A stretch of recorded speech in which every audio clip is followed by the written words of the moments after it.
Okay, the next day, here's what it looks like. I added salt. I also added the rest of the oysters to cover up, to block the view of the overflows. So there's no view of any equipment anymore.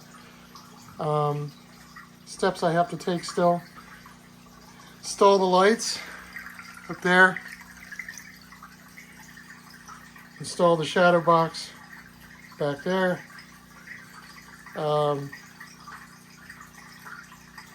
I have to build a screen top so the fish don't jump out. I added salt. I need to add the fish. They're going in today.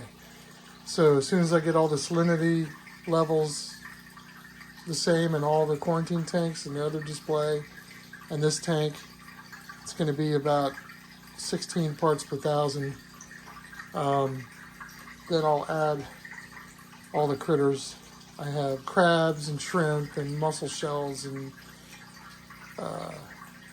of course the fish and anything else that's alive in there.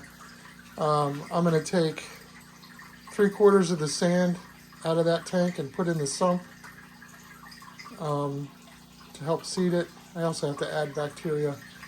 I did find one problem,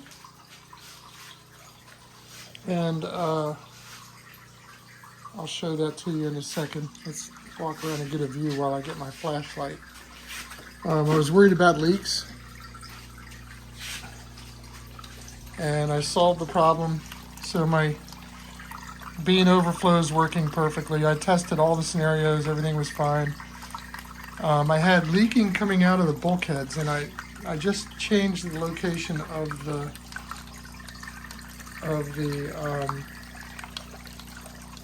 gaskets, and those leaks stopped. But I looked down this morning, and there's water on my floor, and there's a leak coming from somewhere, and I keep looking, and I cannot find the leak. And I figured out what it is. It's my return. I mean, no, I thought it might be a combination of things. It might be some splashing from the return hitting an oyster shell, so I just need to adjust that, because there's a lot of water on top of the tank. And then the other thing is, I put my hand, I can't find any leak coming out from under the bulkhead, or any leaks anywhere. So I'm like, what's going on here? And as it turns out, it's splashing coming up from the water coming through here. So the solution is,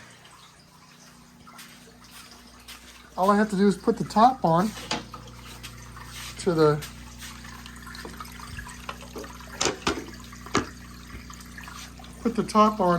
overflow. This top right here, it comes with it. That'll keep the water inside there. So very little water should come out. So I'm going to dry all that up down there, clean everything up, and then come back down and test it. I also have to figure out what to do about this. I don't know where this water is coming from. It looks like it's just splashing up because I can feel it. But anyway, it's looking pretty good. This is the view from behind. Probably won't be looking too much because here's some of the structure of how I made the reef. It's also a view of it.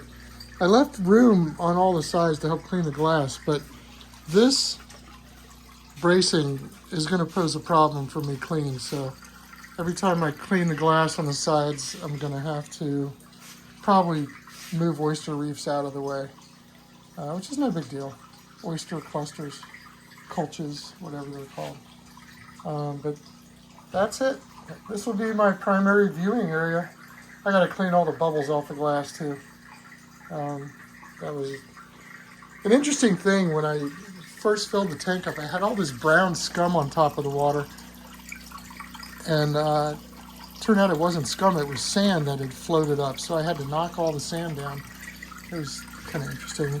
Here's another cool thing about this tank and having the depth of it is I can take the screen top off that I haven't made yet, and I can observe from the top. This is a fantastic view. It really is cool.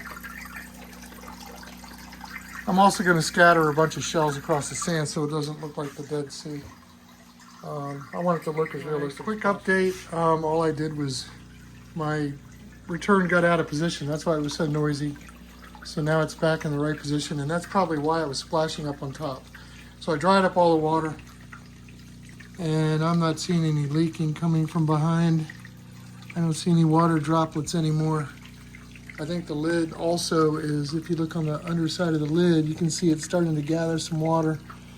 So I think those were the two possible sources, so I think I fixed that issue. All right. Until next time, next step. If everything is equal, temperature and salinity, critters go in.